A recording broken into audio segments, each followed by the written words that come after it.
Hola, ¿cómo estás? Espero que te encuentres muy bien.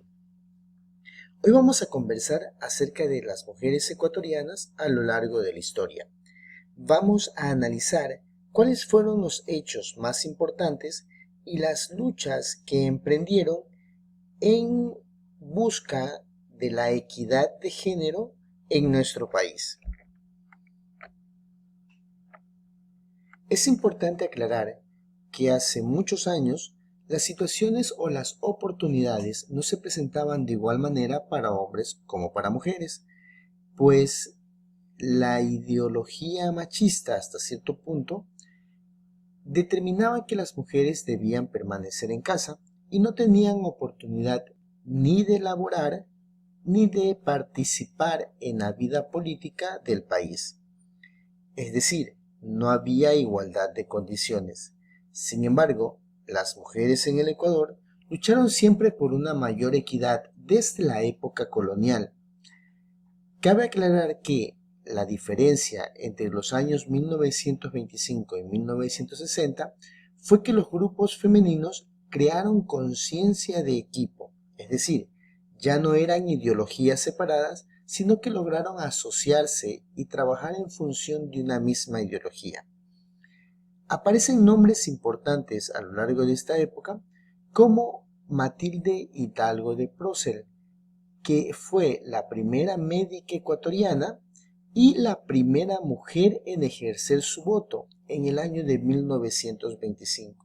Es decir, hasta esa época, desde 1830, que fue establecida la República del Ecuador, las mujeres no habían tenido derecho al voto, mucho menos a participar de la vida política.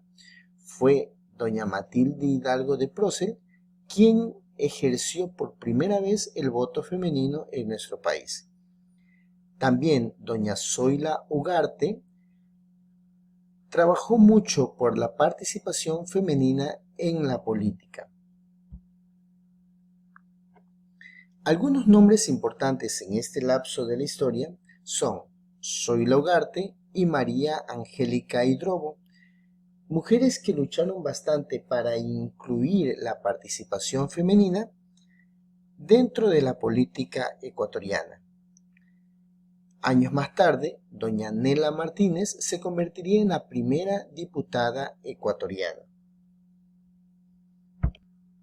Bajo esa misma línea y siguiendo la misma ideología de inclusión y equidad, doña Luisa Gómez de la Torre y doña Zoila Vendón de Mosquera lucharon también por la igualdad de condiciones y de oportunidades para las mujeres.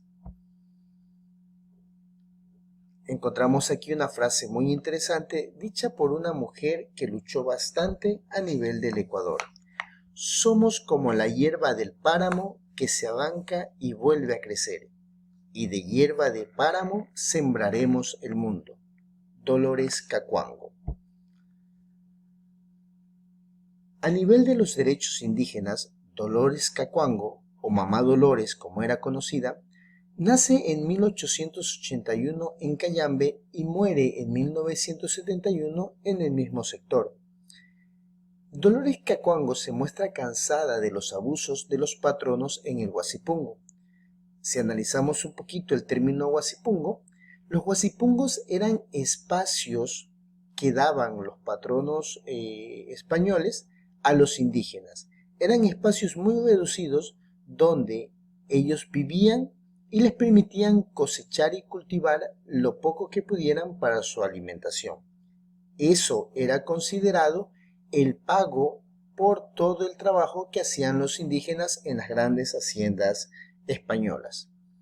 Dolores Cacuango se mostró muy en contra de esto y su primera y más grande lucha fue por los derechos indígenas y en contra de la esclavitud. Luchó mucho para que ésta fuera abolida.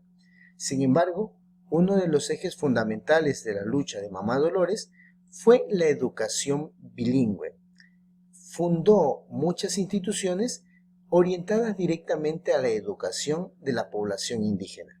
Sin embargo, estas fueron cerradas porque no se consideraron los derechos indígenas sino hasta muchos años después.